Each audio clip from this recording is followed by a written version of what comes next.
Bonjour à tous, on retrouve Edwige et Pascal Antini. Bonjour mon petit cadounet, comment tu vas? Ça va, et toi? C'est la forme. Et ça va, bonjour là, bonjour Justine qui est à côté de toi, qui prend un petit peu des petits cours, oui, de technique. Oui, des cours de technique, voilà, tout simplement. Bonjour Pascal. Bonjour Edwige, bonjour Justine, bonjour Laure, bonjour mesdames et messieurs les auditrices et auditeurs. Nous sommes un peu en retard, nous réglions quelques petits problèmes techniques pour avoir une intervention d'une amie de Moldavie. Donc voilà, donc nous avons pris un peu de retard. Alors. Donc dans les minutes qui suivent, normalement, nous voyons être en direct de Moldavie. Donc auditeurs et auditrices, restez bien à l'écoute. Le 03 44 75 30 00. Si vous voulez poser des questions, bien sûr, là, ben oui, on est le mardi 28, comme chaque mardi, mais le dernier mardi du mois, et le premier, c'est avec Pascal Loï. Là, c'est Pascal Antini avec l'association Cultive ta rue. Oui, Cultive ta rue. Est-ce que tu peux nous en dire un petit peu plus sur ton association, s'il te plaît, Pascal? Alors, Cultive ta rue, donc, existe depuis 4 ans maintenant. Et là, l'association nous est passée à un autre stade. Nous étions ce qu'on appelle un stade critique. C'était diminuer d'envergure, ou au contraire passer à autre chose. Donc nous avons décidé de passer à autre chose. Nous sommes devenus maintenant ce qu'on appelle des semenciers, c'est-à-dire que nous vendons des semences, mais exclusivement de tomates. C'est-à-dire de ce que nous savons faire. Alors les tomates, donc c'est l'équipe des mousquetaires. Ton équipe s'est renforcée là. Voilà, nous avons Benjamin, donc notre jeune météorologue qui nous a rejoint, lui qui est le technicien du site, parce que ça demande beaucoup de faire vivre un site informatique, c'est lourd, contrairement à ce que ça paraît simple, c'est pas vrai. C'est très technique, il faut connaître. Ça répond aussi à des lois, bien sûr. Donc nous sommes passés par un hébergeur professionnel et Benjamin a monté ce site qui fonctionne depuis 3 semaines maintenant. Ah, donc voilà. Alors là, le site il s'appelle comment? Il s'appelle www.cultivetaru.fr. Alors je vais sur ce site, qu'est-ce que je trouve? Que des tomates. Que des tomates. Que des semences de tomates. Là, c'est pour donc, je veux acheter des tomates. Je choisis, je le mets dans mon panier, comment ça se passe? Voilà, tout à fait, comme un site de vente normal. Sauf que nous ne vendons pas uniquement sur ce qu'on appelle en e-boutique, puisque sur les expositions que nous allons faire, nous avons passé un partenariat avec les fêtes, oui, où nous vendrons aussi. Nous étions les seuls à pas le faire. On nous le reprochait parfois parce qu'on nous donnait l'envie d'avoir vos belles tomates et on peut pas les acheter. Donc voilà, on a écouté le public et puis ça répond aussi à des critères aussi de économiques, puisque faire vivre une association, ça a un coût. Oui, oui, ça, on le sait. Voilà. Donc, comme nous ne sommes pas subventionnés, puisque nous ne sommes pas reconnus du public, et puis de toute façon, nous voulons rester libres, c'est très important. Oui. Nous sommes une bande de fous de jardinage, et nous voulons faire partager. La seule façon de faire partager, c'était donc de mettre à disposition ce qu'on sait faire. Donc c'est fait. Le pas, c'est officiel, c'est parti. Jusqu'à maintenant, il y a beaucoup d'étrangers pour l'instant qui achètent. Donc ce sont des collectionneurs. À cette époque-là, c'est-à-dire le jardinier qui fait son jardin pour le plaisir ou pour ses légumes va commencer à intervenir à partir de janvier-février. C'est ce que j'allais dire. À partir de si veulent le faire, janvier, février, on peut commencer à faire. Mais et même alors, qu'est-ce qui se passe si on fait les commandes maintenant? On est quand même au mois de novembre, décembre, janvier, 2 mois avant. Tu prépares les graines, on peut les mettre dans un endroit. Les graines des tomates se conservent sans aucun problème dans un lieu frais 5 ans. D'accord. Donc, et si on les congèle, c'est indéfini, il n'y a pas de problème. Mais donc, non, il y a déjà des gens, j'étais au téléphone avec une personne, on va dire, qui était d'autres villes, un monsieur qui, non, il m'a dit, je veux pas louper ça, il y en a que j'ai vu, si après il y en a plus, je les commande maintenant. Il a raison, sur le fait, il a raison. Justement, Pascal, est-ce qu'il y a risque d'avoir une rupture de stock? Alors, il y a déjà 2 variétés en rupture de stock. Ah, d'accord. Donc, il a raison, ce monsieur-là.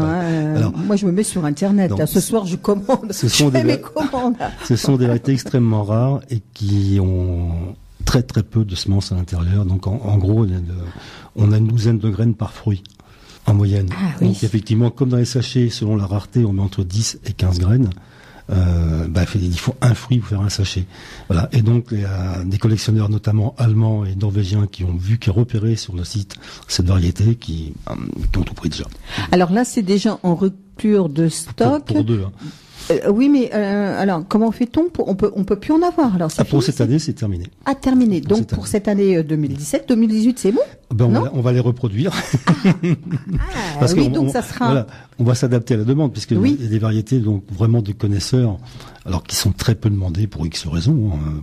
Pourquoi pas, hein. Notamment, il y en a une qui aux États-Unis une tomate qui s'appelle Xanadu Goddess, une tomate verte et noire qui tabac aux États-Unis.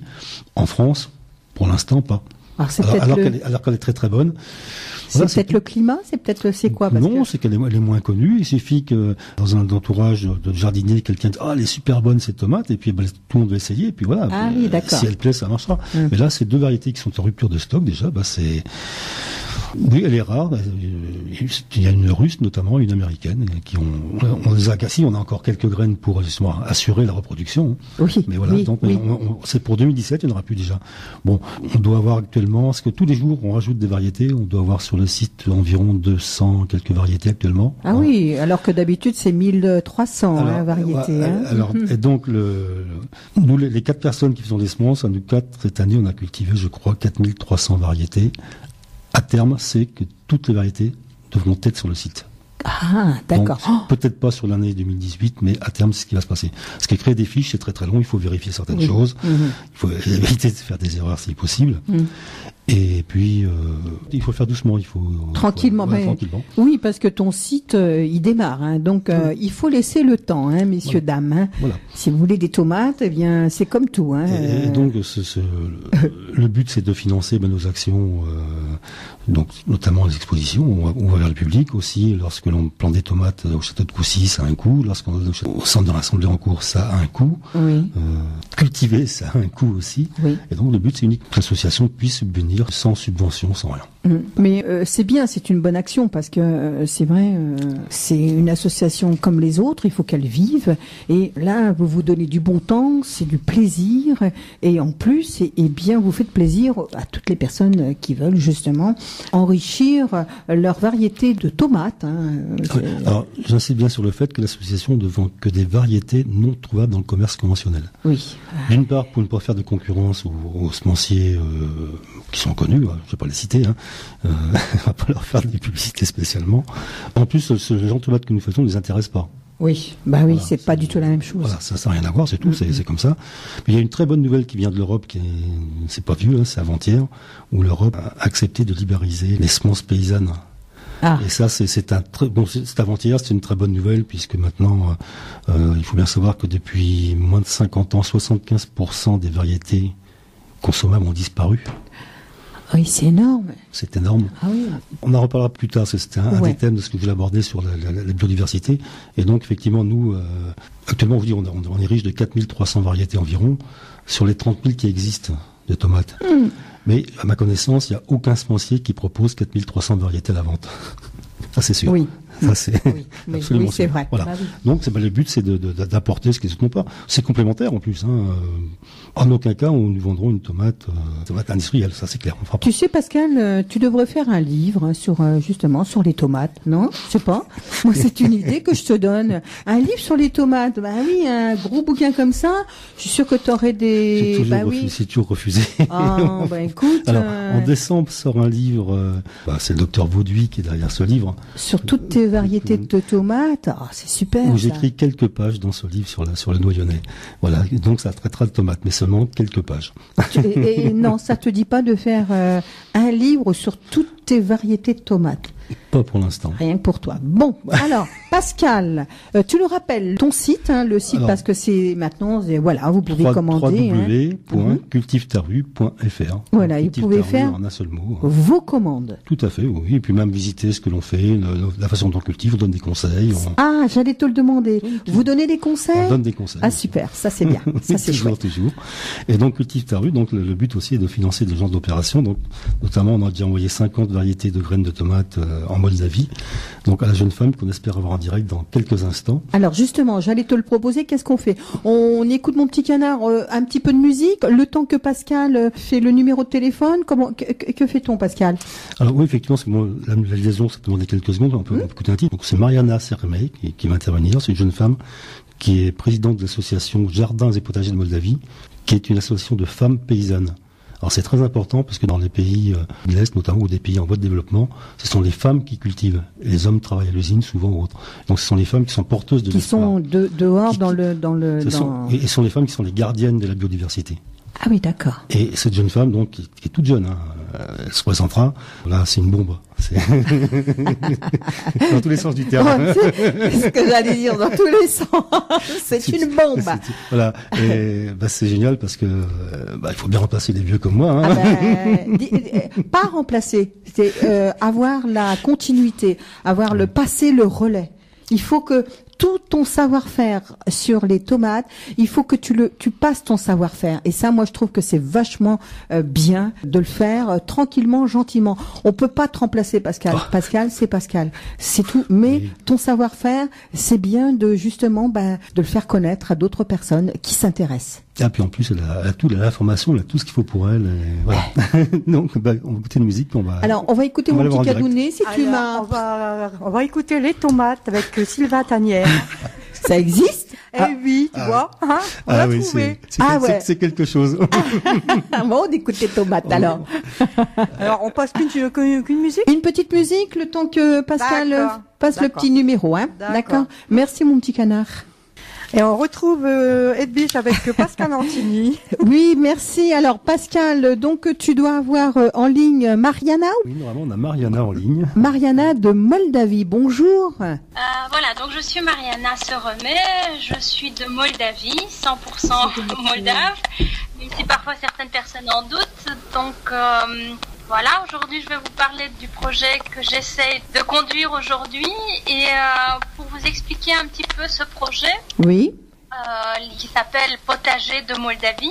Oui. Je vais commencer un petit peu par ma propre histoire, c'est pas du tout par vanité, mais en tout cas mon parcours personnel va expliquer un petit peu certaines problématiques qui touchent aussi le pays et un petit peu toute la problématique en fait agricole qui a conduit donc à la création de cette association. Pour commencer, un peu comme beaucoup de mon pays, en fait, plus de la moitié de la population, moi aussi j'ai fait partie des migrants. J'ai migré vers la Belgique il y a déjà presque 20 ans, donc j'ai vécu 15 ans en Belgique et ça fait 4 ans et demi que j'ai décidé de revenir au pays parce que je sentais une attache par rapport à mes racines, par rapport aussi au climat, à la terre et puis plein d'autres choses. Notamment aussi un ami d'enfance moldave qui est devenu entre-temps mon mari. Moi, j'ai suivi une formation d'architecte paysagiste en Belgique, puis j'ai travaillé en tant que paysagiste et urbaniste, et donc il y a 4 ans, j'ai décidé de revenir. Pendant que j'étais encore en Belgique, en plus d'être paysagiste, j'ai toujours cultivé le plaisir du travail de la terre. Donc après mes heures de bureau, dès que je rentrais, je me changeais et j'étais au jardin avec cette idée d'allier l'esthétique avec le productif. Et déjà à ce moment-là, je travaillais avec des semences de qualité, des semences vivantes, chez Cocopelli, Semaille, qui est une firme semencière belge, et d'autres semences. Et donc, à partir du moment où j'ai décidé de revenir en Moldavie, j'avoue que je ne savais pas trop ce que j'allais faire. J'imaginais continuer dans le domaine du paysage. Surtout que c'est un domaine pas très développé ici et j'imaginais qu'il y avait une belle perspective. Sauf que ça n'a pas du tout marché comme ça. Donc après 2 ans de tâtonnement dans différents petits jobs par-ci par-là qui finalement ne me permettaient pas du tout d'exprimer ni ma créativité ni mon potentiel, j'avais décidé de me poser, d'analyser un peu la situation et de voir un peu ce que je peux faire avec ce que je connais. Et donc là, j'avais connu tout à fait par hasard, mais je sais que les hasards n'existent pas et que justement ce sont des éléments qui font partie de notre chemin de vie et qui nous montrent en fait la voie qu'on doit suivre pour faire ce qui est juste. En 2015, au mois de février, j'ai rencontré une équipe d'une autre association qui gère un éco-village, un des premiers éco-villages en Moldavie. À l'époque, ils étaient en pleine construction de la première maison, donc en ballot de paille et ossature bois. Je l'avais proposé donc en fait mes services de paysagiste pour aménager la parcelle. Ils en étaient très contents et puis après avoir fait un plan, ils m'ont dit tiens, est-ce que tu peux aussi nous aider ou nous apprendre comment prendre soin d'un potager parce qu'on voudrait un potager mais on n'a aucune idée de comment ça marche. Donc en fait, les deux couples qui avaient créé l'éco-village, les deux étaient d'origine citadine et donc ils n'avaient plus du tout le contact de la terre. J'ai dit oui, c'était assez même comique au départ. On avait commencé par une espèce de petite réunion à une dizaine de personnes sur un balcon de 4 mètres carrés dans l'appartement que je louais à la capitale. Et on avait fait nos premiers semis à l'intérieur, c'était le mois de mars si je ne me trompe pas. De là avait continué 6-7 autres formations, donc la plantation à l'extérieur. Au mois de mai, on avait déjà planté tous ces plants-là dans le potager d'éco-village. Et puis comment prendre soin du potager, et puis bon, de fil en aiguille, comme ça, différentes thématiques. Pour terminer également par les semences avec la première récolte de semences. Et donc en fait, après tout l'été 2015, j'ai été moi-même étonnée en fait de voir l'intérêt suscité par ces petites formations. Donc de 10, à un moment donné, on avait des formations à 35 personnes. Donc là, mon mari qui au départ riait, tiens, qu'est-ce que tu vas apprendre aux Moldaves, l'agriculture, alors que c'est des gens nés avec la bêche et la fourche dans la main. Finalement, oui, il y avait plein de jeunes familles aussi, des étudiants, des jeunes couples avec 1 ou 2 enfants qui étaient là curieux de réapprendre en fait le contact de la terre et surtout les pratiques respectueuses en harmonie avec la terre. Et là, en fin de saison 2015, donc j'ai réalisé effectivement quelque chose auquel je m'attendais pas du tout, mais qui était en moi finalement et qui réunissait un petit peu tout ce que j'avais en moi. C'était donc de créer une association qui promeut toutes les pratiques écologique de jardinage à petite ou plus grande échelle. Et en commençant par le premier objectif, c'est le pilier de tout ce qu'on peut faire dans un jardin ou dans une surface plus grande, c'est les semences. Voilà, est-ce que vous me suivez toujours? Ah oui, oui. Nous buvons tes paroles. Hein. il n'y a pas un seul bruit, ici. Hein. Donc à partir de là, fin 2015, au mois d'octobre, j'ai créé l'association Jardin de Moldavie. Enfin, jardin signifie en même temps potager. Avec donc mon mari et encore une autre amie, donc on a fondé cette association-là. Alors beaucoup de personnes me demandent tiens, combien est-ce que vous êtes, combien de membres et tout ça, mais en fait actifs on n'est que 2, moi et mon mari, mais on est quand même de l'ordre de 12 personnes dans l'association parce que je vais en venir, mais c'est assez difficile de gérer tout ça et c'est vraiment pas évident. Donc l'association a fêté ses 2 années d'existence ici au mois d'octobre. La première année et demie, on a fait ça, on a tout fait sur force propre. Puisque en Moldavie, au niveau de l'État, on n'a aucune aide pour les associations, ni facilité fiscale ou quoi que ce soit. On est traité comme un genre économique avec les mêmes taxes, avec les mêmes rapports et tout ça. Donc j'ai dû faire la comptabilité, j'ai dû faire un peu de tout, donc être au four et au moulin pour essayer de faire surnager un peu tout ça. J'avais commencé au départ avec mes quelques petites semences que j'ai ramenées de Belgique, parce que j'avais c'est même pas une banque, c'est quelques sachets de fleurs surtout, qui est encore un peu plus tourné vers l'esthétique à ce moment-là. Et petit à petit, donc pareil, soit sur fonds propres, on a acheté une petite base de semences, et puis en cherchant des semences auprès des connaissances, des tantes, les voisins un peu moins, mais voilà, donc parce qu'on était toujours en appartement à ce moment-là, on a réussi donc petit à petit à créer un petit fonds de semences, et puis par un réseau Facebook de semences, donc on est entré en contact avec des passionnés et des jardiniers de Roumanie. Ils nous ont aussi envoyé plein de semences, mais ça a été assez compliqué puisqu'il y a la douane entre nous et l'Europe. Vu que la Roumanie est en Europe, nous on n'est pas en Europe. Et donc on a eu quand même quelques semences qui ont été confisquées, qui ont un petit peu... qu'ils ont gardé pour eux. Voilà, donc on essaie aussi d'être créatif de ce côté-là pour les faire venir. Et puis on a reçu d'autres lots de Belgique aussi, de la fraternité ouvrière de Moucron, de Cocopelli. On a bénéficié de la campagne de Semences sans frontières. Je reconnais que c'est un petit peu aussi grâce au fait que je connais la langue.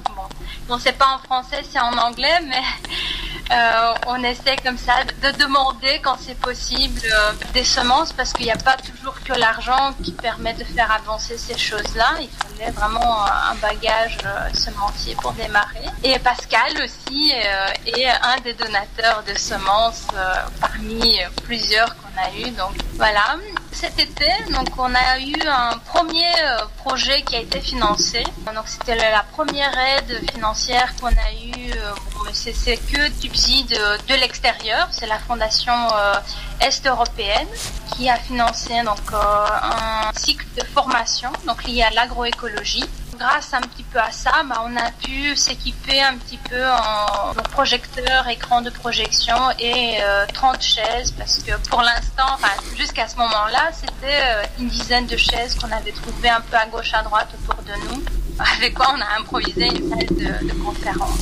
Donc en fait, il y a eu un moment charnière qui s'est passé il y a 1 an d'ici, c'est qu'avec mon mari, on a trouvé on a acheté notre maison. J'ai aucun souci de dire qu'en fait, c'est mon potager qui sert de jardin expérimental pour l'association. J'en ai rien en retour, ni loyer, ni quoi que ce soit, donc voilà. Je suis tout à fait à l'aise avec ça. Et une partie de la maison aussi est le siège de l'association, puisqu'il y a une chambre aussi, un bureau, et une grande pièce de plus de 30 mètres carrés qui sert de salle de conférence, donc avec une capacité de 30-35 personnes en conditions confortables, surtout maintenant qu'on a le projecteur. Alors, on a eu la chance il y a 1 an et demi d'ici d'entrer en contact avec le mouvement des femmes semencières qui nous a beaucoup aidé aussi, notamment par la collecte de semences et par du matériel lié au traitement, à la multiplication des semences comme des tamis, des livres même de référence, l'achat de sachets, d'emballage, toutes ces petites choses-là qui permettent de récolter, trier les semences et les emballer pour les distribuer auprès d'autres personnes. Je reviens un petit peu en arrière, donc en fait quand je suis revenue en Moldavie, j'ai été moi-même assez surprise de voir que dans ce pays, qui est un des pays les plus agricoles au monde, donc si je me trompe pas, on est dans le top 10 des pays les plus agricoles puisqu'on a 75% de la surface du pays qui est affectée en terre agricole.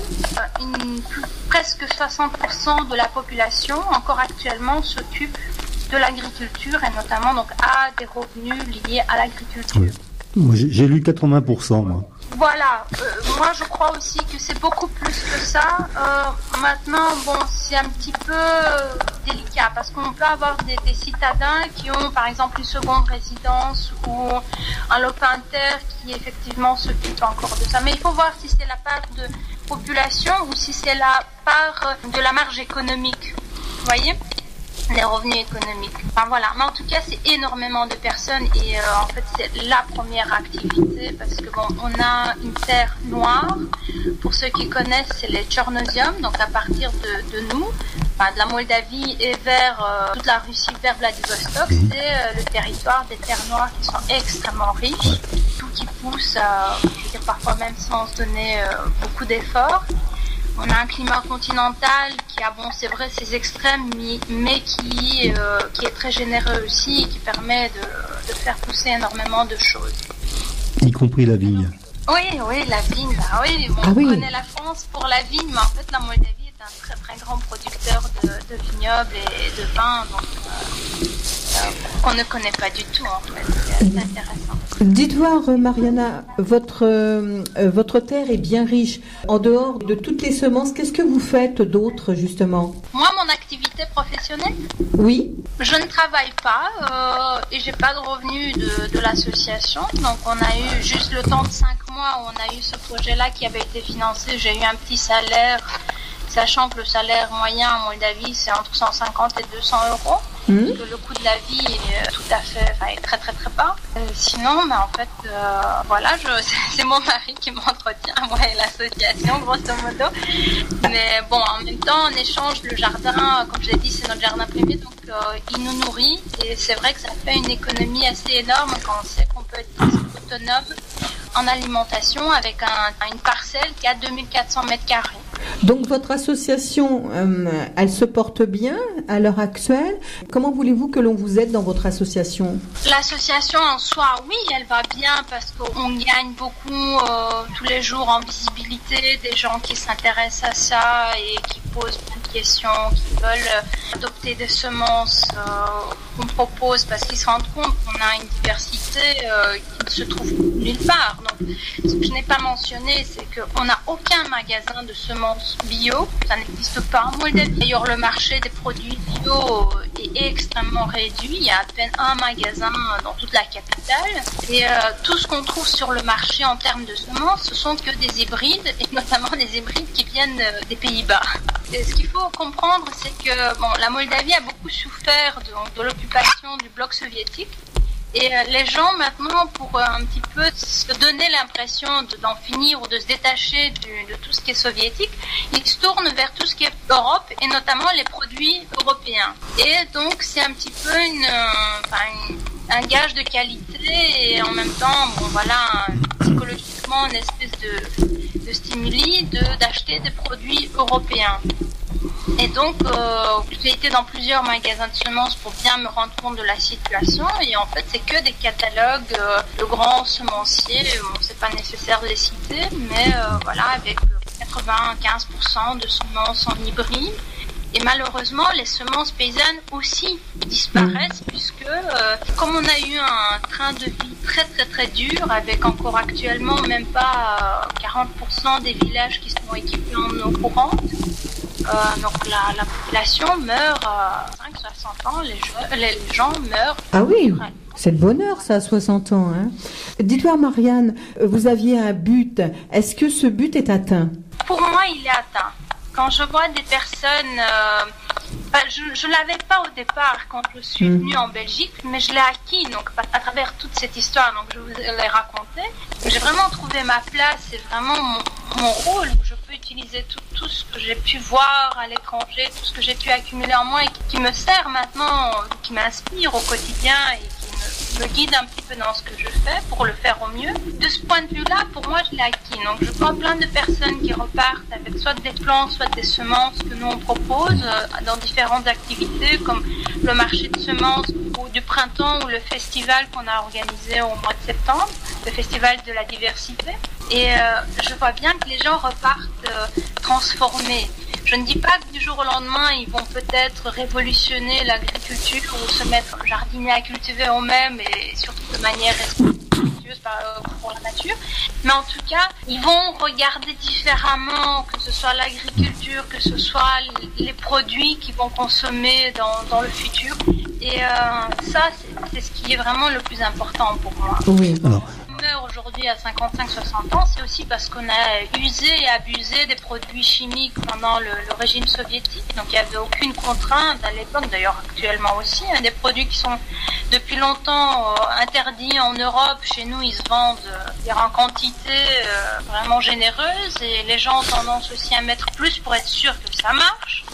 On a vraiment de l'abus des produits chimiques et une intoxication des sols et des gens, enfin des producteurs et aussi des produits qui est assez catastrophique.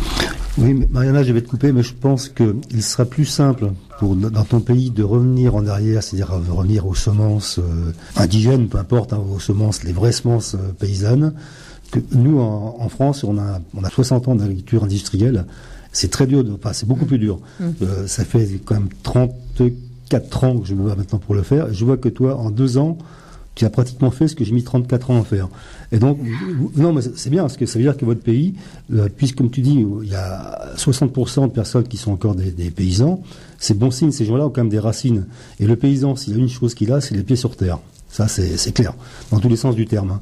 Et donc, je pense, et d'ailleurs, c'est ce qui m'a plu quand on s'est rencontrés via les réseaux quand tu avais ton projet, c'est que je me suis dit, c'est un pays, comme on l'avait fait avec l'Arménie, il y a un peu plus d'1 an, hein, j'ai démonté une coopérative. C'est beaucoup plus simple dans les pays comme vous, ce qu'on appelle les pays où on voit anciens blocs de l'Est, où on voit développement pour des pays d'Afrique ailleurs, c'est que vous êtes plus proche de la terre que nous, Européens de l'Ouest, c'est-à-dire la France ou la Belgique et autres. Voilà, pour moi c'est ça.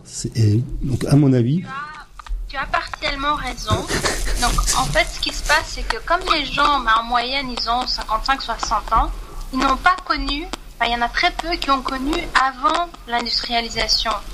Et notamment, donc, toutes les connaissances liées au travail naturel de la terre et la sauvegarde des semences. En fait, il y a très très peu de personnes encore maintenant, dans les personnes âgées dans les villages, qui reproduisent, qui gardent leurs propres semences. Donc moi, j'ai été assez étonnée en fait par ça. Il tombe aussi la facilité d'aller acheter au magasin leurs semences, puisque comme je l'ai dit au départ, comme la moitié de la population est partie à l'étranger, notamment la tranche active, les jeunes, les personnes âgées n'ont plus la force et de travailler la terre, et de multiplier les semences, et de faire tout ce qu'il y a à faire autour de la maison. Donc ils tombent un peu dans la facilité ils n'ont plus le choix finalement à un moment donné. Oui, mais tu es arrivé, tu es là maintenant. Oui, mais voilà, ça c'est un peu le gros souci, c'est que moi c'est un choix de travailler, de faire ce que je fais sans salaire, c'est pas toujours évident. Parce que vous aimez. Mais voilà, je ne peux pas non plus, j'ai quelques amis, connaissances qui viennent m'aider pour certaines tâches, dans le jardin, dans l'asséchage et des choses comme ça. Mais voilà, tant que c'est pas rémunéré, ou je veux dire, aider volontairement, oui, c'est possible quelques heures, mais pas à l'infini. Parce que comme je vous l'ai dit, le niveau de vie est extrêmement bas et chacun essaie de trouver un petit travail qui lui permet de survivre ici sur place. Sinon, ils finissent par partir à un moment donné et quitter le pays. Donc, on a eu un gros souci. Quand on a voulu créer notre banque, donc ici sur place, avec nos variétés traditionnelles, on s'est vite rendu compte qu'il n'y avait quasi plus rien à sauver, notamment parce qu'il y a eu, juste après la Deuxième Guerre mondiale, il y a eu une action du régime soviétique qui a été assez radicale. Ils ont vraiment vidé tous les greniers systématiquement, village après village, grenier après grenier, ils ont vidé toutes les semences paysannes. Il y avait même des espèces de petits magasins kiosques qui rachetaient à un prix assez généreux nos semences, donc les semences des paysans, et qui donnaient en échange, gratuitement, déjà les premières semences industrielles. Déjà à l'époque, dans les années 50. Ça s'est passé très très vite après la Deuxième Guerre mondiale. On a perdu énormément de variétés traditionnelles et quand j'en trouve quelques-unes, c'est dans des banques aux États-Unis, en France ou au Canada. Mais justement, le fait de personnes comme toi, nous sommes quelques-uns à le faire, hein. C'est pas évident puisque donc Petit Taou, l'association que je représente, nous avons même problème en France. Hein. Quand tu dis qu'il y a 50 ans, les Russes offraient gracieusement, moi je me souviens, il y a 50 ans aussi, les vendeurs de tracteurs échangeaient un cheval contre un tracteur chez nous. Ouais. Pour faire passer, ou 2 chevaux contre un tracteur, faire passer l'industrie. Voilà. On a le même souci, hein. Peut-être pas avec la même méthode, mais ça ressemblait à ça, quoi. Voilà. Par exemple, les chevaux étaient fusillés à partir du moment où il y avait les premiers tracteurs qui étaient apparus, parce que c'était plus du tout rentable, un cheval, il fallait nourrir. Et ça oui. Voilà. Bon, le tracteur, il faut mettre de l'essence dedans. Alors que maintenant, nous revenons justement aux gens qui cultivent avec des ânes ou des chevaux pour moins tasser la terre, mais ça c'est très bien. Mais de toute façon, tu es très jeune, hein, donc tu as beaucoup de travail devant toi, tu as une tâche énorme qui t'attend. Oui. Tu t'y attelles, mais alors je sais, je suis ce que tu fais. La seule chose, c'est qu'on devait se rencontrer, ça s'est pas fait pour plusieurs raisons, puisque il y a eu, on devait se voir en octobre, en fait, ça s'est pas fait. Mais je désespère pas d'aller te rencontrer sur place. Plus, j'attends toujours. Sur place pour rencontrer tes paysans et tes paysannes. Et je pense qu'on fera beaucoup de choses ensemble. D'ailleurs, pour déjouer les douanes, comme tu le dis, c'est pas bien ce que je vais dire. J'appelle à la désobéissance civique. Mais le prochain lot de graines, je pense que je vais prendre l'avion, je vais vous l'emporter en main propre. Comme ça, hein. Au moins, c'est sûr que ça va arriver. Hein. L'autre lot est arrivé. Il a fait donc l'Aisne, Bruxelles, Roumanie, Moldavie. Il est arrivé. Ah, d'accord. Elles se sont promenées, ces semences, mais donc elles sont dans les mains de Mariana, qui maintenant va les reproduire et donner. Mais je pense qu'à un moment ou à un autre, il faudra que vous passiez aussi. Alors, moi, j'ai fait comme toi, j'ai donné pendant des années. Edwige, qui est là, près de moi, ça l'a fait rire. Il y a eu beaucoup d'abus, et je pense que donner contre rien, nous donnons des mauvaises habitudes, en fait. Donnez-moi. Je me suis fait abuser, et comme dit un copain, il me dit, quand c'est gratuit, c'est dans mes prix. Donc, je suis d'accord avec toi. Écoute, le week-end passé, j'étais en Roumanie pour c'est une foire, ils appellent ça aux semences. Et l'idée, c'est que c'est vraiment basé sur le don. Bon, moi, je respecte ça, je trouve ça magnifique. De recevoir, moi j'ai beaucoup reçu de troupes là, donc j'ai voulu au moins à mon tour y aller une fois et donner de mes semences. Mais c'est vrai que quand tu as des personnes qui passent 5 fois et qui abusent vraiment, qui poignent dans les sachets, j'ai eu même des photos, des illustrations des tomates qui ont disparu, avec des paquets qui partaient en entier, ça ne va pas, quoi. Voilà. En plus, ça porte préjudice à celui qui n'a rien du tout derrière. Hein. En France, nous vivons le même problème. Il y a des gens il y a des profiteurs. Je peux te dire que l'an dernier, il y a 2 personnes en Europe, Europe de l'Ouest, à qui je donnais 30 variétés rares de tomates, tu sais, les dwarfs, ça m'appelle les dwarfs, donc donner des semences, qui cette année ont ouvert une boutique et les vendent. Non. Voilà, je ne donnerai pas les noms, mais je les ai. Moi, je ne vais pas ouvrir de boutique. Mais moi, c'est vrai que là, en interne, on discute un petit peu, comment est-ce qu'on va passer à une étape supérieure. Donc là, ça fait 1 an et quelques mois qu'on a le terrain, le jardin expérimental, et ça commence à tourner. Toutes les semences qu'on a, amassées la première année, elles ont enfin trouvé une terre dans laquelle pousser. Et il y en a quelques-unes qui ont très très bien marché, qu'on a multipliées. C'est vrai que dans le cadre des événements, 2-3 fois par an, on vend ces semences-là. Et c'est vrai qu'en interne, on se demande, on n'a pas d'aide de l'État, on n'a pas, un seul projet, on a réussi à décrocher le temps de 5 mois, qui ont financé quelques petites choses et de petits salaires. C'est très bien, maintenant il est fini, comment est-ce qu'on continue il faut se financer en faisant payer une partie de ton labeur, du labeur de ceux qui sont avec toi. Donc Cultive ta rue, elle existe depuis quelques années, pendant plus de 34 ans, j'ai donné des graines, je payais même les timbres et tout ça. Je me suis rendu compte qu'on vendait derrière mon dos. Puisque Cultive ta rue veut rester libre, et que, donc nous avons des frais, nous faisons des expositions, j'achète notamment des graines, des nouveautés, je fais plein de choses, je développe, ça tu le sais aussi, mes amis aussi développent, ce sont aussi bien les 2 Bruno que Philippe, que Benjamin, l'informaticien de l'équipe, et aussi le biologiste de l'équipe, parce qu'il est professeur de biologie. Tout ce que nous faisons à un coup, on l'a chiffré l'an dernier, on s'est dit mais c'est pas normal que nous avons ouvert un site, l'association a ouvert un site de vente de semences, et c'est amusant parce que j'en parlais avec Edwige juste avant l'émission, j'étais énormément sollicité, et lorsque je dis il y a un site qui existe, mais même pas le mien, c'est l'association, 80% des demandes se sont arrêtées. Et quand c'est plus gratuit, et j'estime que en Europe de l'Est, les gens ont les moyens d'acheter un sachet de graines à 2 €. Parce qu'on les vend 2 €. Donc maintenant, c'est aussi simple que ça, c'est le deal, les gens doivent participer, parce que ça a un prix, ce que tu fais, ça a un prix, tu réintroduis des variétés dans ton pays, tu y travailles, c'est dur, le travail de la terre, si c'était simple, tout le monde le ferait, on est bien d'accord, et c'est pas ça. En plus, tu es jeune, tu as les connaissances, tu as les techniques, donc ton savoir, il faut que tu t'enrichisses, moralement c'est bien, mais il faut vivre aussi. Oui. Voilà. Le niveau de vie ici est différent, donc nous on a pour l'instant mis un prix, homogène pour tout, que ce soit plus rare ou moins rare. Au départ on avait différencié les prix, mais c'est un peu trop de tracas. Cette année, on a mis un prix pour tous les sachets, mais c'est même pas 50 cents, quoi. Donc si je fais le taux de change en euros, moi, c'est vrai, je suis d'accord avec le travail qui mérite rémunération derrière. De toute façon, c'est des sous qui rentrent dans l'association, qui permettent de continuer à couvrir des frais internes et tout ça. C'est pas du tout, mon revenu à moi.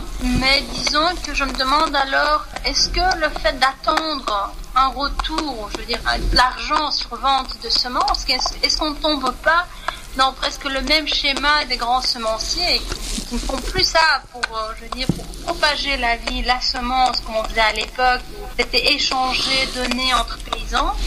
Et là, ça devient un objet de business au final. Oui, mais Mariana, il y a une différence. Les variétés que tu dissémines, que l'association va vendre, sont des variétés qui sont reproductibles. Il y a une grande différence. C'est-à-dire quand tu donnes une banque, lorsque la personne va acheter 50 cents, comme tu dis, une variété, tu lui donnes une banque de données. Elle a quelque chose qui est toute sa vie pourra continuer.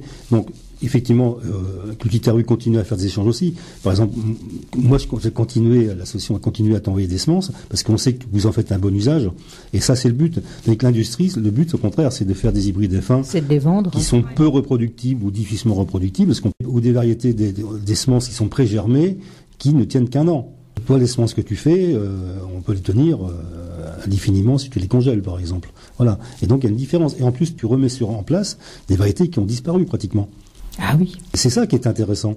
Et ça, ton projet est intéressant. On le soutiendra, on continuera à le soutenir. On en reparlera régulièrement à la radio, mais surtout, Cultive ta rue, sache qu'on est derrière toi et que voilà. Et nous, Radio Puisalène, on est aussi avec vous, hein. C'est très gentil. Marianne, voilà. En tout cas, on te remercie de parler de toi, de parler de ton association et des paysannes et des paysans de ton pays que j'aurai un immense plaisir à rencontrer, j'espère. Alors, Marianne, le mot de la fin, c'est vous qui allez l'avoir. Avez-vous un message à passer justement à tous les auditeurs qui nous écoutent? Moi, ce qui me donne vraiment la force de continuer, au-delà de cette question du financement, c'est que dans nos formations, je vois toujours des jeunes qui viennent, donc des étudiants, des jeunes familles, parfois même la maman avec le petit bébé qui est là en train d'allaiter et en même temps elle suit la formation.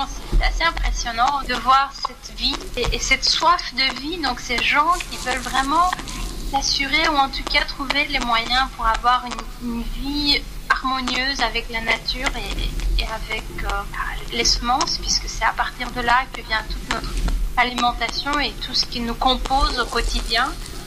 Et franchement, je souhaite que chacun soit conscient que ça, c'est notre bien le plus précieux et qu'il faut vraiment le protéger, le conserver, chacun à sa petite échelle avec son petit geste, ou en tout cas aider peut-être ceux qui s'occupent de ça. C'est aussi une méthode de contribuer à la sauvegarde de la vie. Voilà. Merci Marianne. Avec grand plaisir. Merci Marianne. On vous fait de gros bisous là-bas en Moldavie, parce que je ne sais pas combien il y a de kilomètres qui nous séparent. Oh, quel De l'ordre de 3000. Oui, c'est ça. Ouais, 3000 ouais, kilomètres, un peu vous vous rendez plus, compte, vous passez à l'antenne de Radio Puisalène sur 3 fréquences. Et là, on vous a dédié forcément une chanson à vous et à Pascal. Oh, Écoutez, voilà, merci. Merci. Au revoir, Mariana. À Merci, bientôt. à bientôt, Mariana. Au revoir. On est content, hein, c'est vrai qu'on a fait On ne un... refaisait pas le monde, on a Ouais. quelqu'un qui essaie de le refaire avec Oui. d'une belle façon, c'est ce que fait Mariana. Et j'espère qu'elle sera très entourée, parce qu'elle le mérite. Hein. Quand je connais un peu ses diplômes, lorsqu'on voit qu'elle met son excellence bénévolement, elle donne beaucoup de choses et en retour, j'espère qu'on lui rendra quelque chose qu'elle le mérite. Hein. Surtout, ce qui est très intéressant, c'est de voir que c'est une jeune personne. Oui, alors je ne sais pas quel âge elle a, mais c'est vrai, moi je trouve que c'est bien aussi de vouloir faire un petit peu redémarrer un petit peu ce qui a été... Mariana a une trentaine d'années. Donc elle est très 30 jeune. ans, oui, Elle est c'est très vrai, jeune. elle a du PEMS. Oui, elle a- voilà. Bon, moi aussi je lui souhaite de réaliser tous ces projets. De toute façon, on en parlait, Pascal, c'est vrai que créer une association, le bénévolat, c'est pas facile. Il faut donner de son temps. C'est comme tout, et puis bon, il faut être quand même, il faut avoir beaucoup de personnes qui peuvent l'épauler. Hein. C'est un petit peu ce qui compte. Et son partage de son savoir. Oui, donc le partage, ça c'est génial de toute façon. Ça c'est ce que j'aime faire de toute façon. Mais ce que j'espère, et apparemment c'est ce qui est en train. Moi j'estime, le terme que je vais employer n'est peut-être pas très beau, c'est ce genre de la Moldavie et d'autres pays comme l'Arménie, quand la coopérative qui a été montée il y a maintenant 2 ans maintenant, hein, que ça tourne. Ça tourne bien. Oui. Ces pays-là sont, on va dire, moins amochés par l'industrie, c'est-à-dire ils sont moins individuels. Je parle des habitants, des gens en général. Donc, il est moins dur de faire un retour en arrière. Voilà. Bon, effectivement, il y a une histoire lorsqu'elle dit que un habitant de Moldavie vit à 55-60 ans, effectivement, c'est très jeune pour partir. Il n'y a pas d'anciens chez elle alors? Ancien, c'est 55, 60, voilà, c'est 60 ans. Bon, mais, la mémoire, ça peut être elle est très jeune, mais ça peut être la mémoire, hein, voilà, d'un peuple et autres. Et c'est là où elle est porteuse quand même d'un projet, d'être la mémoire d'un peuple, c'est extraordinaire. Et les semences, lorsqu'on dit que l'industrie en a fait disparaître 75% en 50 ans, des semences qui sont comestibles. Pourquoi? Parce que c'est pas rentable, ou alors effectivement il est beaucoup plus facile de produire en grosse quantité une seule variété que d'en faire en petite quantité énormément. Ça coûte moins cher, effectivement. Alors là, la Moldavie, c'est un pays avec de la terre noire, d'après ce que terre très riche. Donc, comme tous les pays. Pourquoi qu'elle est noire, cette terre? C'est dû par exemple, vous êtes dans le Massif central, ce sont des massifs centrales, les volcans qui sont en train de, la roche d'élite qui est très riche et autres. Donc effectivement, c'est une terre très très riche, c'est de la composition du sol, hein, et la Moldavie, l'Ukraine, effectivement, parce que l'Ukraine, c'est ce qu'on appelle quand même le grenier de l'Europe au niveau de la plaine à grains, ce qu'on appelle. C'est une terre qui est très productive en fait. D'accord. Qui est très riche, donc qui fait. Donc la Moldavie, en plus, ils ont un bon climat, ils ont un climat continental, donc chaud et sec l'été, donc il n'y a pas de problème pour les semences qu'elle veut reproduire, il n'y a aucun souci. Donc alors. Tes tomates, mais elle fait aussi d'autres jardinets, des choux, des. Ah oui, elle fait salade, tomates, toutes les semences vivrières. D'accord. Donc tout ce qui est comestible. Moi, je reste toujours, nous restons toujours dans ce que je sais faire. Dans tes tomates, Monsieur Tomate, tes tomates. Je pense que, notamment par les femmes semencières, elle a accès à toutes sortes de banques de variétés, hein, et tant mieux, ça c'est très bien. Hein. C'est marrant ce que tu dis des femmes semencières.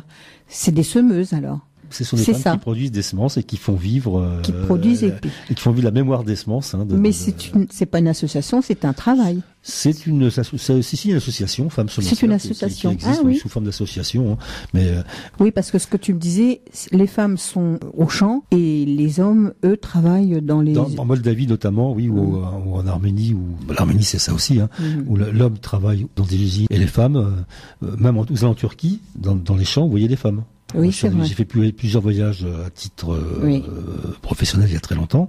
Les femmes sont dans les champs, ce sont les femmes qui travaillent. Les champs de coton.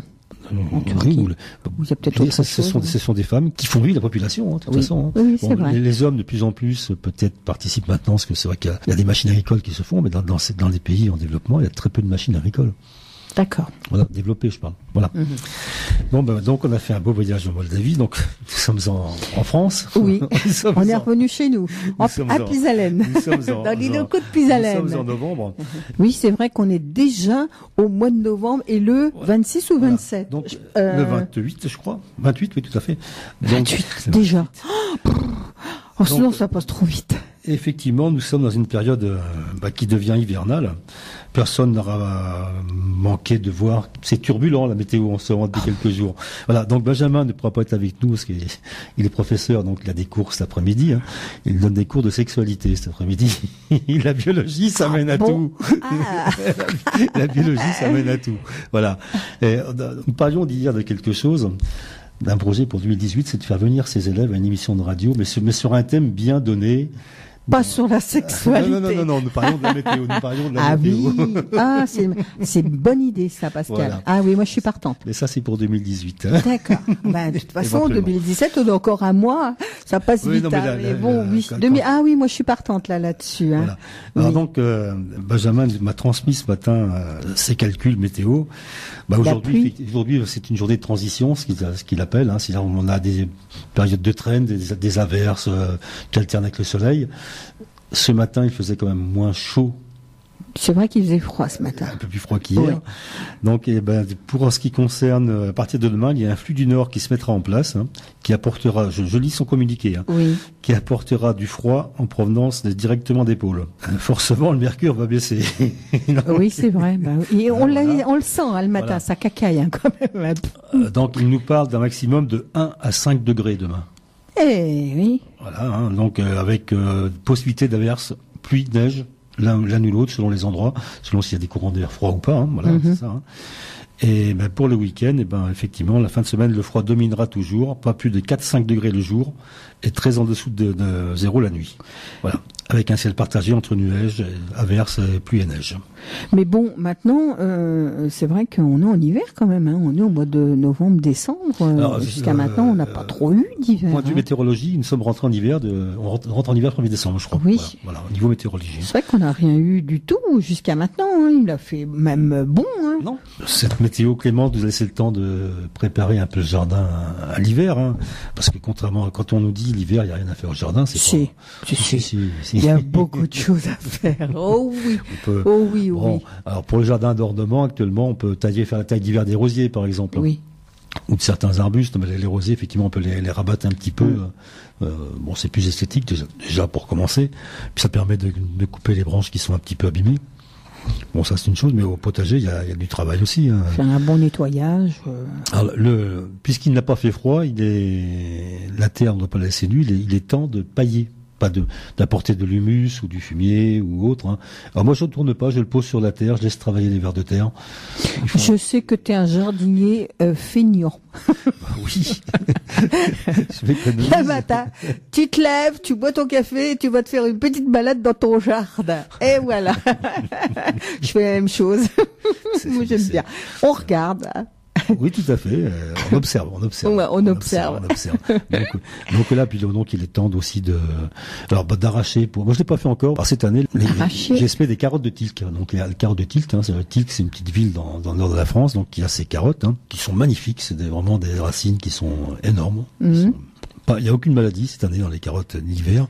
Alors moi, généralement, je les arrache pas. Je les laisse Tu les laisses sur place. En terre et je mets 20 cm de feuilles entre les rangs. D'accord. Donc, et tu vas les chercher quand on a envie. Voilà, oui. Donc, moi, si on m'annonce moins 15 degrés, j'en arraché 5-6 kilos que je vais mettre à la cave. Hein. Mais sinon, je les arrache pas. D'accord. Et avec, je mets des feuilles de noisetier, notamment. Elles passent l'hiver, il n'y a pas de problème. Hein. On met on rajoute comme tu dis, des feuilles mortes et puis un petit peu de paillis. Bon, alors pour être très prudent, ce que je peux faire aussi, c'est carrément les couvrir avec un voile. Pourquoi pas aussi. Hein. Non, je vais pas. Je mets des feuilles entre les rangs. Ça marche très bien. Les vers de terre digèrent les feuilles. On en remet. Ça enrichit le sol. Ça protège du froid. Ça protège de la pluie. On peut arracher les carottes. D'accord. Alors, il n'y a pas que sur les carottes quand même que tu mets ça. Tu mets ça sur autre chose aussi. Carottes, poireaux, tout ce qui reste en terre. On peut le faire au pied de topinambour aussi, parce que lorsqu'il gèle à moins 15 pour les arracher, c'est très dur. Oui. Les topinambours, tu dis. Ah oui. Parce que les topinambours, on les arrache pas. On les arrache juste pour les consommer. Oui. Ça se garde pas, ça flétrit relativement vite. C'est dommage. Hein. Ce qui est dommage aussi, c'est que des topinambours, on n'en voit plus beaucoup dans les jardins. Non. Bon, c'est vrai quand on en met, c'est envahissant, c'est vrai. Moi, j'en cherche des pieds de topinambour. C'est vrai que j'ai du mal à. J'en apporte au printemps. Ah bah oui, je veux bien parce que c'est vrai que j'ai du mal à en avoir et puis bon, ça disparaît et puis. Mais c'est bon. Ah, c'est bon. Moi, j'adore. Ah, j'aime bien. Et toi, Laure? Oui, c'est très très bon. Ça sent un petit peu aux personnes qui nous disent, oui, au niveau digestion, ça apporte quelques petits désagréments. Il faut simplement les faire cuire avec un jus de citron. D'accord. Bah ça, voilà. Ils deviennent très digestes. Les choses à savoir, ça. Voilà, c'est bon. Avec un jus de citron à côté. Ils deviennent, parce qu'effectivement, certaines personnes disent que c'est pas très digeste. Oui, ça, très bon, ça remue dans les boyaux. Ça a le goût de fond d'artichaut. Moi j'adore. Avec des topinambours. Ah, j'aime bien. Topinambour, céleri, pommes de terre. Ah oui. Alors, cette année, j'ai bien réussi. Alors, une variété de pommes de terre que je refais depuis quelques années, l'Institut de Beauvais. L'Institut de Beauvais est une variété de pommes de terre. L'Institut de Beauvais. Donc c'est une pomme de terre régionale. Hein. Beauvais, c'est en Picardie. Je tiens à la Picardie. C'est vrai. Oui, c'est pas loin d'ici. Hein. Voilà, c'est les Hauts-de-France, ça me convient pas. Donc c'est la Picardie pour moi toujours. Bien que je suis pas picard, mais voilà. J'en suis adoptif, donc ça me convient.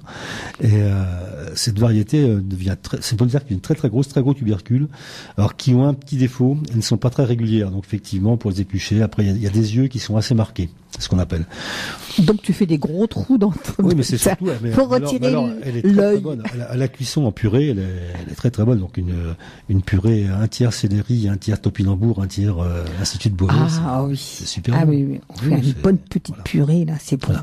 Les topinambours, oui, il faut quand même les protéger, parce que s'ils gèlent fort, pour les arracher après. Sinon, ça gèle pas. Ça peut rester au sol. Oui. Ah oui. Ça pose aucun problème. Hein. Voilà. Donc moi, les poireaux aussi, moi je les paille, hein, donc je les arrache pas. Certaines personnes les arrachent avec la motte de terre et les mettent à la cave. Hein. Oui, c'est une sage précaution. Hein. Alors pour ceux qui arrachent les carottes, alors ça c'est pas de moi, mais je l'ai vu. Pour les conserver, quand on les met en silo, généralement, on a toujours des visites de petites souris et autres qui viennent les grignoter. Ah oui, c'est vrai. J'ai vu ça chez un ami en Haute-Savoie. Il a pris des tambours de machine à laver en inox. Ah, pas bête. Il enterre. Donc avec la trappe sur le haut, il ouvre, il met ses carottes dedans, du sable. Il referme et les petites souris, le trou est tellement petit, ils peuvent pas rentrer. Ah, c'est pas bête, hein. Tiens, c'est pas, oui. Les carottes étant, donc il met ses carottes et ses panais, comme ça. Et, les carottes étant les panais dans le sol, donc bénéficie d'hygrométrie de l'hiver, parce que donc, il se déshydrate pas ni rien.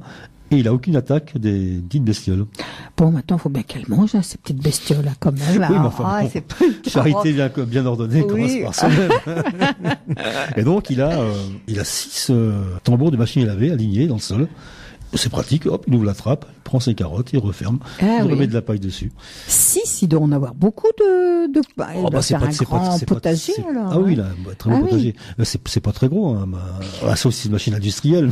Oui, maintenant, faut qu'il récupère des machines à trop. Je pense que, en allant chez les récupérateurs de ferraille, ils vont vous en vendre, hein. Non seulement ça rouille pas, ça c'est d'inox, donc c'est très pratique. Et effectivement, les animaux ne peuvent pas grignoter les carottes ou les racines qu'on met dedans. C'est bien parce que c'est une bonne idée, ça. Hein, ça coûte je suis sûre que tu savais pas. Hein, mais si tu le savais, tu fais comment toi avec tes carottes? Moi je n'ai pas de carottes. T'as pas de carottes, donc on va aller chercher les carottes à Pascal. Je sais que mon voisin il fait ça. Ah ouais. Mais c'est très pratique en fait. Voilà, bon, c'est un bon garde-manger. Hein, oui, oui. Voilà.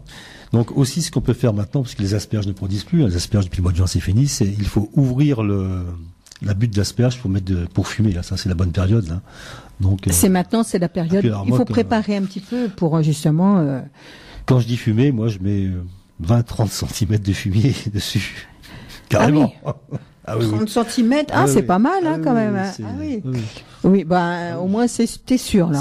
C'est fumé, voilà. Donc c'est la période de le faire, pour que la pluie fait pénétrer, ça enrichit le sol, voilà, puis ça protège aussi. Hein. Ça c'est la bonne période pour le faire. Il y a pas mieux. Parce que les asperges, contrairement à ce qu'on pourrait croire, en Picardie, il y a même des producteurs d'asperges d'ailleurs. Oui, il y en a. On en trouve sur la région de Laon, il y en a pas mal. Il y en a vers Pommier aussi, parce que je connais un, donc il y en a un qui produit ces asperges. Il y en a, je sais pas si c'est à Cute ou il y en a un. Oui, tout à fait, par ici, il y en a aussi, tout à fait. Donc il y a des producteurs. Bon, ce qu'il faut, c'est avoir le bon terrain, ça se fait pas dans l'argile, c'est sûr. Mais on a un bon terrain à asperges, il me semble, à nous. Selon les parcelles, oui, certainement, oui. Moi, chez moi, j'en ai toujours eu, ça marche très bien. Alors c'est vrai que pour les asperges, il faut quand même de la place. Alors, l'asperge, effectivement, il faut bien savoir qu'une aspergerie est en place pour 12-15 ans. Voilà. Donc on ne bouge pas. Si on veut relancer une deuxième aspergerie, il faut les planter 3 ans avant la production, avant qu'on puisse les manger, les consommer. Donc effectivement, ça prend de la place. Mais alors, le goût d'une asperge fraîchement cueillie. Oh là là. Il n'y a pas d'équivalent. Ah oui, ça c'est vrai. Et l'asperge reste quand même un produit relativement onéreux tout de même à l'achat. Oui, c'est vrai, c'est cher. Non, mais surtout si on parle, parce que dans votre jardin, je pars du principe que vous ne mettrez pas de pesticides ni d'engrais chimiques, allez acheter des asperges cultivées naturellement. Oui. C'est pas donné. C'est pas de. Oui, c'est vrai. On est très loin. C'est vrai. Voilà, c'est bon. Effectivement, c'est un travail. L'aspergerie, ça demande beaucoup de travail. Avant, il y avait beaucoup de, comme on dit, de cultivateurs. Nos grands-pères cultivaient justement les asperges. Avaient comme les topinambours, comme qu'est-ce qu'il y avait encore, les navets, pas les navets, les rutabagas, toutes ces choses-là. Oui, ce qu'on appelle des légumes oubliés. Avant, il y avait beaucoup. Là, un petit peu moins quand même. Alors, lorsque j'ai fait Saint-Jean-de-Borgard avec mes copains mousquetaires, là, j'étais un des chefs du Ritz, on va le dire. Hein. C'est quand même un restaurant à Paris, un tel restaurant. Ah oui. T'as pas été chez Mini? Donc voilà, c'est lui qui est venu visiter. Donc il m'a abordé, il s'est présenté. Il m'a demandé si mes tomates étaient vendues à Paris. Je lui ai dit que j'en vendais pas moi. Ben voilà. Voilà. Donc j'ai un ami qui est maraîcher, qui ne fournit que les chefs étoilés. Une amie aussi qui fait ça. Il y en a un qui est en Aveyron, l'autre qui est sur Bordeaux. Et les grands chefs sont en train d'inciter les maraîchers à reproduire certains légumes. Ah, ça c'est chouette. Qui les intéressent. Ah, ça c'est bien. Et ça c'est bien. Oui, ça c'est bien. Ça c'est bien. Oui. Voilà. Ah oui. Et c'est un courant qui était lancé vraiment par eux. Hein. Il faut leur rendre. Hein. Ils ont eu cette idée de dire, mais bon, effectivement, c'était une histoire de surfer sur la mode, comme on dit. Mais je pense qu'un grand cuisinier va savoir sublimer aussi bien un topinambour qu'un pomme de terre, voilà. Tout à fait. Oui, c'est vrai ça. Et c'est très très bien qu'on puisse retrouver parce que le chou rave, c'est bon. J'adore ça, moi. Ah oui aussi, oui, c'est vrai que bon, on n'y pense pas trop du chou rave. Hein. Chou rouge, toutes ces variétés, alors que c'est très très bon. Et puis comme on dit, c'est vrai que c'est bon. Le chou rave dans un pot-au-feu, c'est très bon. Et en plus, ça se conserve très tard dans l'hiver, le chou rave. Et de toute façon, un vrai pot-au-feu, il y a du chou rave. Pour moi, il y a des choux raves. Alors, selon les régions, parce qu'il y a des endroits où on met pas, je ne sais plus quelle région. Une fois, je suis allé, j'ai mangé un pot-au-feu, il n'y avait pas de carottes. On m'a dit, on met pas de carottes dans le pot-au-feu. Ah tiens. Alors que là, oui. Voilà, selon les régions. Oui, selon, oui. On peut mettre du panais à Oui. la place. Un panais, c'est très très bon. Ah oui. Mais en fin de compte, dans un pot-au-feu, dans une langue, on peut mettre ce qu'on a envie de mettre. Ce qu'on appelle, c'est revisiter un petit peu. Oui, voilà, exactement. Un pot-au-feu ou une potée. Hein, voilà. Mais c'est vrai que c'est bien quand même de mettre des carottes, des pommes de terre, choux, navets. Tout ça, ça donne du goût quand même. C'est bon. Ah oui, puis c'est très très bon. Ah bah oui. Les légumes qui soient cuits ou crus font partie tout de même de la cuisine. Hein. Exactement. Et en plus, on en a besoin. En plus. On en a besoin. Voilà. Alors Pascal, dans tes tomates, t'as tout enlevé, t'as tout préparé, là ça y est, c'est... J'ai pas encore tout enlevé, j'en ai enlevé 80%. 80%, d'accord. Sont arrachés. Les parcelles extérieures, il en reste une à faire, une petite. Les plus grandes sont faites. Il n'y a plus de tomates là-dessus. Oui, c'est fini. Oui, on a eu 2-3 nuits à moins 5 degrés au début novembre. Pouf. Là, oui, tout à fait. Oui, alors j'ai encore quelques fruits qui sont que j'ai gardés au fruitier, qui sont mûrs d'ailleurs, mais bon, ils n'ont plus beaucoup de saveur. On est en Picardie, on est au mois de novembre, c'est plus la saison de tomates. Exactement, oui. Et là, tu prépares pour l'année prochaine. Alors, oui, donc déjà là, donc tout est enlevé, le paillage de fumier, je l'ai sorti. Et j'ai commencé à remettre du fumier bien pourri déjà, qui est sur le sol. Et les vers de terre vont faire leur travail, toujours.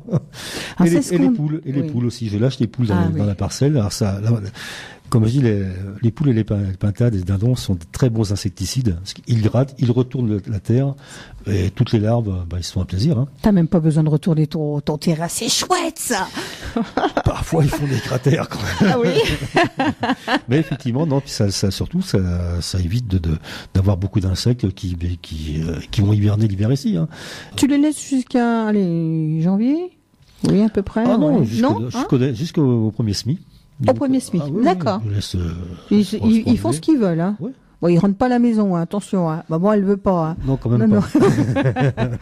Que dans le jardin. Oui, mais si on laisse faire, les dindons rentrent facilement à la maison. Ah bah tiens, oui. Hein. Ouais, pourquoi pas. Il y a longtemps qu'on n'a pas vu de dindon, hein. C'est vrai qu'elle est canard, poule, oie, mais dindon. Si, j'en ai. Oui, t'en as. Oui, j'aime bien. Et puis c'est très bon, de beaucoup. Et oui. Oui, aussi, voilà. Désolé, mais. Si vous avez des recettes de cuisine, tiens, allez, vous pouvez nous les lancer. Oui. Hein. Alors, aussi bien dans les jeunes qu'en les personnes âgées, notamment j'ai une amie normande qui prend des recettes et comme elle dit, je les fais selon moi, comme elle dit. Alors l'autre jour, elle a fait une potée, soi-disant de Nancy, mais à sa façon, avec revisité, comme on dit. Voilà, c'est un petit peu ça. Customisé, comme on dit maintenant. Et moi, je dis que c'est bien. Bah oui, c'est à elle, c'est son truc. Oui. Alors, par exemple, le cassoulet, moi, je l'ai fait d'une certaine façon parce que j'ai appris comme ça. Mon épouse l'a fait d'une autre façon. Ah ouais. Voilà, chacun. Pour moi, un vrai cassoulet, il doit cuire sur des couennes, au fond.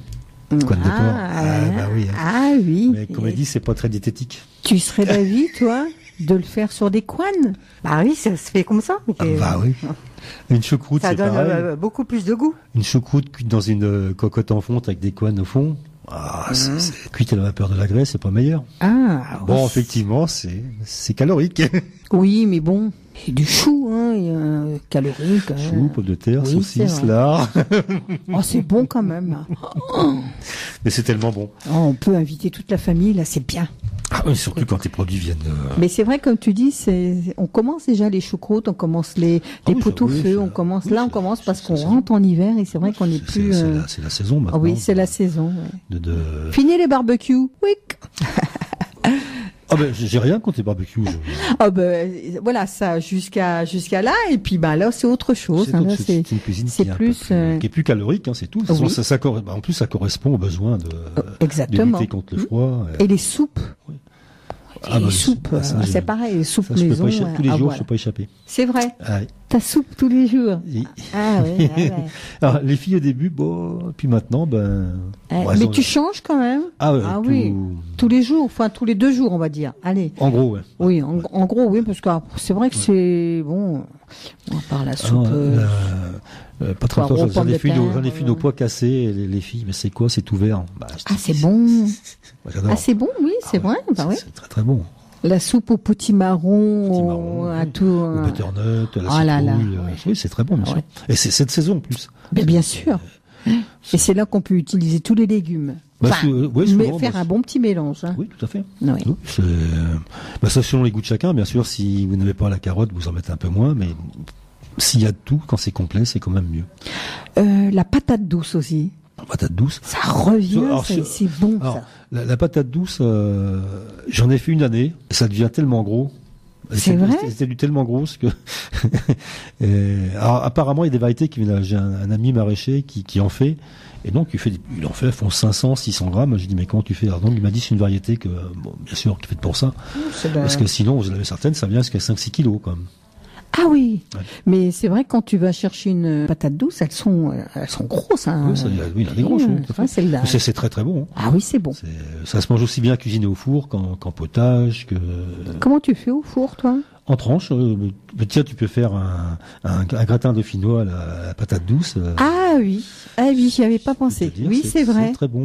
Ah oui. Et donc, alors la culture chez nous est un peu délicate parce qu'il faut la mettre en végétation en février. Bon, moi j'ai une cave endive, donc on va rebondir. C'est l'époque de faire blanchir les endives maintenant justement. Oui, Donc c'est vrai. voilà.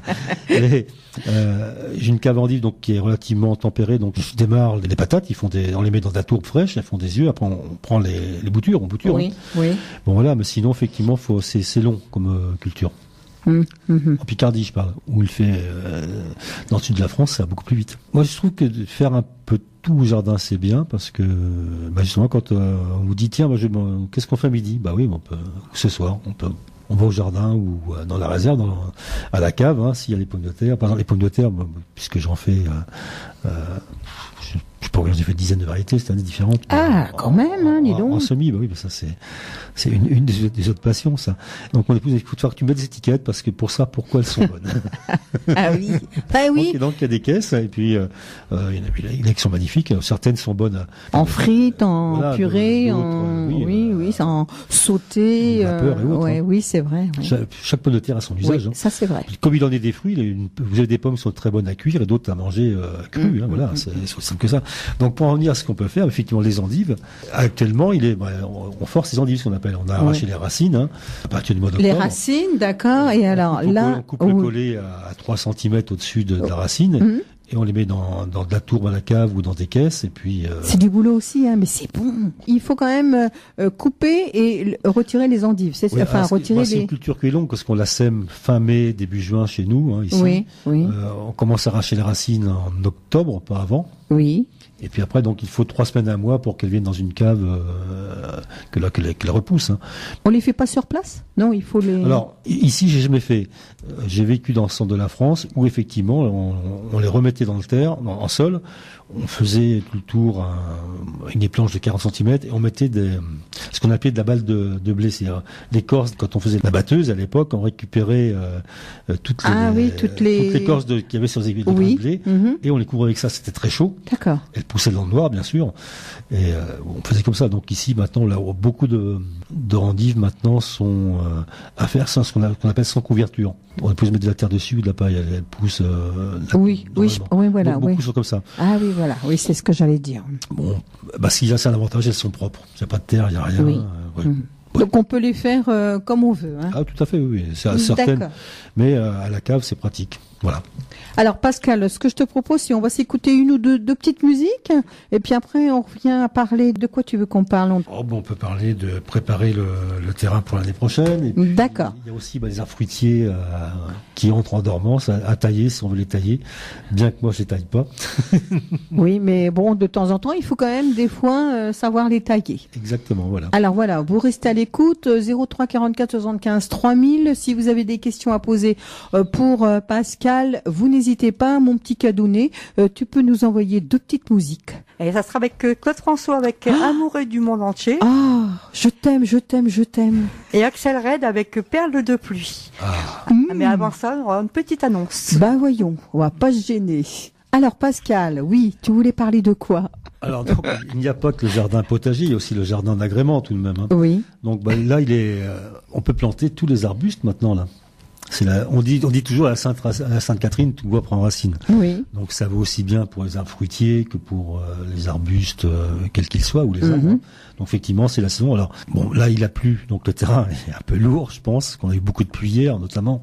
Le terrain doit être un peu lourd. Bon, on peut planter, effectivement, faut pas qu'il gèle. C'est la seule. On peut préparer le trou. Oui, alors il y a deux écoles. Il y a ceux qui vous disent qu'il faut le préparer à l'avance, que la terre s'aère. Pourquoi pas? Moi, je pense qu'une terre en bonne santé respire de toute façon. Déjà, si c'est une terre qui est pas mal traitée, qui est bien, on lui apporte du compost, donc elle respire naturellement. Effectivement, ça peut pas gâter de faire un trou. Ça permet d'étaler le travail surtout. Oui, voilà. C'est ça, c'est ce que j'allais dire. Alors surtout, l'erreur à ne pas faire, on plante un arbre ou un arbuste. Ah, il pleut beaucoup, j'arrose pas. Non, il faut arroser. C'est uniquement pour enlever les poches d'air qui sont autour des racines et puis faire bien tasser autour. La terre, voilà. Effectivement. Bon, effectivement, les arbres plantés maintenant, ont tout l'hiver pour se mettre en place et redémarrer au printemps d'une façon. Bon, après on peut planter des arbres toute l'année, les arbres qui sont en conteneur. C'est vrai. Mais un arbre racine nu, il se plante maintenant. Là, on a un repos de végétation. Alors on peut tailler. Alors il n'est pas encore trop tard. Pour ceux qui utilisent la bouillie bordelaise ou la prêle, c'est de pulvériser les pêchers, les pruniers, les cerisiers avec de la prêle. Moi je mets plutôt de la prêle. La bouillie bordelaise, je suis pas fanat. J'ai jamais été fanat. C'est pas. Ah oui, de la prêle. La prêle. De la bouillie de prêle. Du purin de prêle, ça permet d'éradiquer certains insectes, notamment. Voilà. C'est la période aussi d'enlever les mousses à la brosse sur les troncs d'arbres. Oui. Beaucoup d'insectes viennent se cacher hiverner dessous. Après l'hiver reviennent. Il n'y en a pas eu beaucoup là cette année de la mousse, contrairement à d'autres années. Là, c'est vrai que. J'en ai pas non plus cette année non plus. Ouais. Non, pas eu trop de mousse. Je sais pas. Toi, t'as eu de la mousse? Non, moi non plus. Ouais, tu vois, contrairement à des années où là, il va falloir nettoyer. Le temps, il était peut-être plus sec, peut-être. C'est peut-être ça aussi, c'est vrai que. Ouais, je sais pas. Non, effectivement, j'ai pas eu. Pas spécialement, voilà. Donc, là, en ce moment, on peut vraiment tout planter. Si vous voulez planter une haie, c'est maintenant, quoi. Les rosiers, c'est maintenant aussi, Oui. Voilà, tout est à faire maintenant, avant l'hiver, avant les grands gels. Avant les grands gels. Voilà. Bon, ce qu'on peut faire, c'est arroser pour pas que la motte gèle, c'est pailler aussi, mettre de la paille, 20 ou 30 cm de paille, tout le pourtour du trou de l'arbre. Oui. Parce que lorsqu'on plante un arbre, si vous plantez un cerisier, par exemple, quand on l'habille, comme on dit, c'est-à-dire qu'on coupe les bouts des racines. Oui. Le chevelu, les racines sont pas très très grandes, mais il faut faire un trou, pour bien faire. Moi, quand je plante un arbre fruitier, je fais un trou d'1 mètre de diamètre. 1 mètre de diamètre. Pour ameublir la terre, tout ça, et l'enrichir. Donc, effectivement, si vous paillez tout ce mètre de diamètre, la terre reste moins froide, et puis l'arbre souffre moins, de toute façon. Parce que les arbres qui meurent l'hiver, souvent par de gel, en fait, meurent de soif, parce que l'eau devient en glace, et l'arbre ne peut plus boire, s'alimenter en eau. Et beaucoup meurent comme ça. D'accord. Voilà, c'est comme ça. Mais oui, c'est là il faut et surtout préparer le terrain. Donc on peut bêcher pour ceux qui bêchent à grosse motte. Oui. Puis après la pluie et le gel se charge tout seul d'éclater les mottes. Et au printemps, il n'y a plus qu'à mettre un coup de griffe, comme on dit. C'est vrai. Et le terrain est propre. Voilà. Donc quand on bêche, enlever les racines, bien sûr.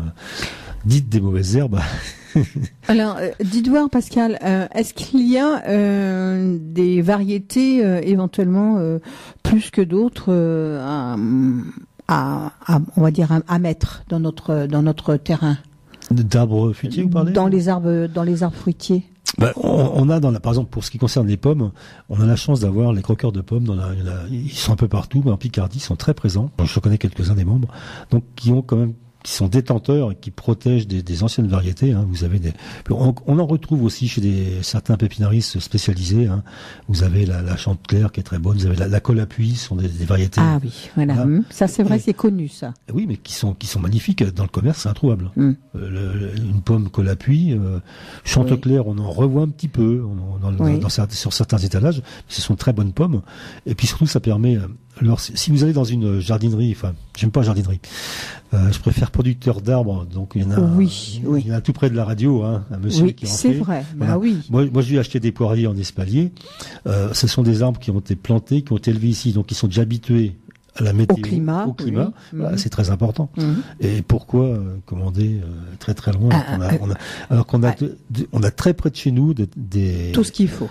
Et de bonne qualité en plus. Et c'est ce qu'il nous faut, c'est vrai, de la bonne qualité. Alors, aussi bien c'est vrai qu'en pommes, poires, cerisier aussi. Oui. Est-ce qu'il y a Oui, il y a des variétés locales, mais ça vaut aussi bien chez nous que n'importe où. Il y a des variétés locales. Il suffit d'être bien renseigné pour savoir un petit peu ce que l'on peut mettre comme cerisier ici chez nous, quoi. L'idéal, c'est d'avoir les anciens. Oui. Qu'on le veuille ou non. Hein. Oui, c'est vrai. Voilà. Oui. Et puis, vous leur parlez. Dans les croqueurs de pommes, je connais un monsieur qui est de Vervins. D'ailleurs, il faut que je lui envoie des graines de tomates. Il fait pas que dans les pommes, on me l'a demandé. Qui passe sa vie, il court les friches industrielles. Et il me dit, c'est fou ce qu'on retrouve comme arbre fruitier dont on sait pas ce que c'est. Tiens donc. Et donc lui, il les greffe, il les bouture, il les greffe et puis il repart. Il fait de la recherche après pour identifier. Et donc il me parlait d'un arbre d'un pommier qu'il a trouvé dans une ancienne usine vers Saint-Quentin. Il dit, pourtant il connaît la pomme, c'est sa passion. Je sais pas ce que c'est. Faudrait qu'il vienne ici, puis Hélène, un petit peu parler un petit peu de sa passion. Pourquoi pas. Je pense que c'est faisable. Oui, faut l'inviter, Pascal. Hein. Oui, non, puis on a tous, on peut faire venir des apiculteurs, on peut venir tous ces gens-là, tous les gens qui sont près des natures, il n'y a pas de problème. Mais régulièrement, c'est bien qu'une fois sur deux, j'aime bien avoir des gens. Oui, c'est vrai. C'est vrai. Ou directement ou par téléphone, parce que ça faisait un peu loin pour Mariana. Surtout les avions chez Niso ici, je crois que c'est en partant vendredi, on rentre le mardi et vice versa, je crois. Donc là qu'elle travaille à son association tout de même. Oui. Non, mais si planter des variétés anciennes, oui, pourquoi pas. Oui. Mais de toute façon, on va y revenir parce que c'est vrai que, bon, comme on dit, les pommes de notre grand-père, moi j'ai un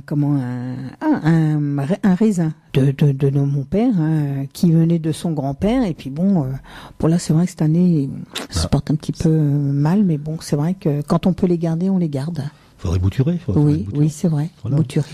Ouais. D'ailleurs, en parlant de bouture, c'est aussi l'époque des bouturés maintenant. D'ailleurs, elle écoute pas, je pense pas. J'ai une amie qui est corse comme moi, qui va envoyer des boutures. Il y a une figue qui s'appelle la figue dorée, la petite figue dorée de Corse, et donc extrêmement rare. Elle va m'envoyer des boutures là. Ah, la figue, c'est pas non plus chez nous, hein. Ah si, ça, parce qu'elle pousse en altitude, donc il n'y a pas de problème. D'accord. Elle viendra. Oui, tout à fait. Mais il suffit de la bien exposer. Si vous la mettez en plein nord, effectivement, le figuier va peut-être pas apprécier. Et il faut que ça soit dans un endroit quand même qui soit protégé. Il faut du soleil, il faut près d'un mur, si possible, qui lui renvoie la chaleur. La nuit, voilà, c'est. Il faut bien réfléchir justement à ces choses-là. Oui, un arbre fruitier, il faut bien savoir lorsqu'on le plante, il nous enterre en fait.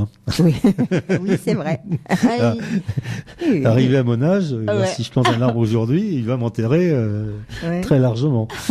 C'est bien d'ailleurs, c'est très bien. C'est très bien. L'arbre, ça dure bien 100, plus que ça. Plus que ça. Ça dépend. Ça dépend, oui. Voilà. Ça dépend de l'arbre, ça dépend ce qu'il a, ça dépend. Comment on traite, comment on traite, maltraité, je parle, ou bien traité, pas traité avec des produits. Mais donc les bouturés en ce moment, on peut aussi bien bouturer des rosiers que.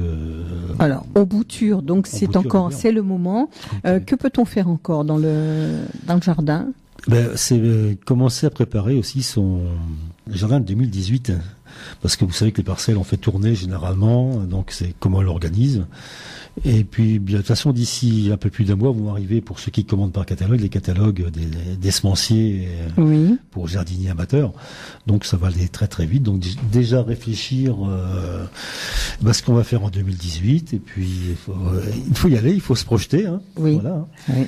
Et puis, donc, l'agenda 2018, donc, à voir un petit peu, on commence déjà au mois de janvier, février, mars, à préparer un petit peu, savoir où on va mettre telle ou telle chose. Il vaut mieux le faire tranquillement, commencer tôt, parce que combien de fois, moi, j'étais arrivé au bout de ce que je voulais faire, puis j'ai changé après. Ah oui, moi aussi, ça m'arrive aussi, c'est vrai que. Pour plusieurs raisons. C'est qu'on n'a pas les variétés qu'on veut toujours, on évolue aussi. Et puis, aussi, la météo se charge de nous faire évoluer, si on prend du retard ou pas.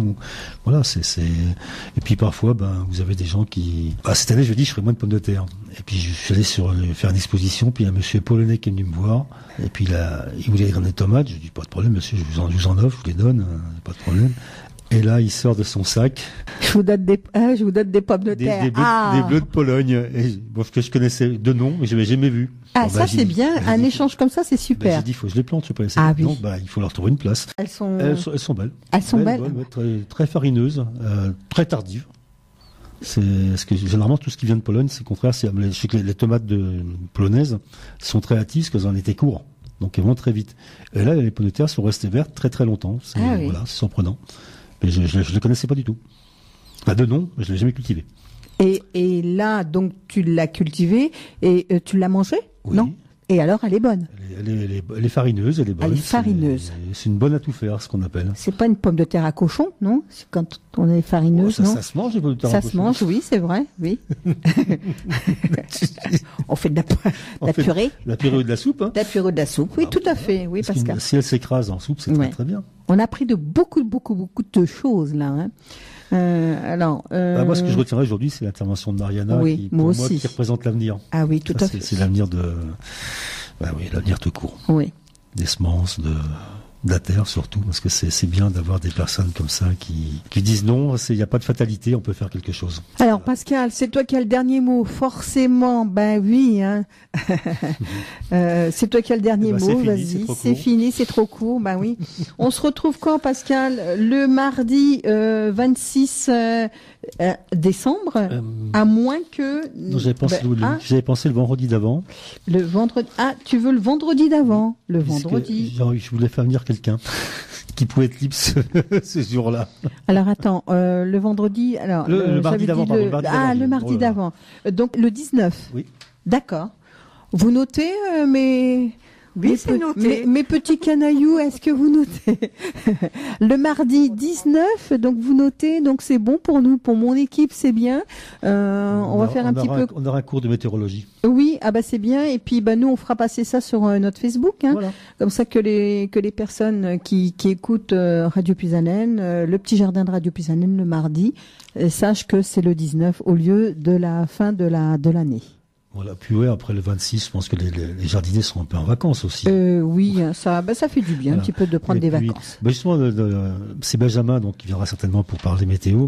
Et puis comme il gère le site de Cultive ta rue, il vous dira que il va mettre en place des bons cadeaux pour Noël, tout ça. Donc, Ah, c'est bien ça. c'est déjà inscrit sur le site. Hein, on peut visiter.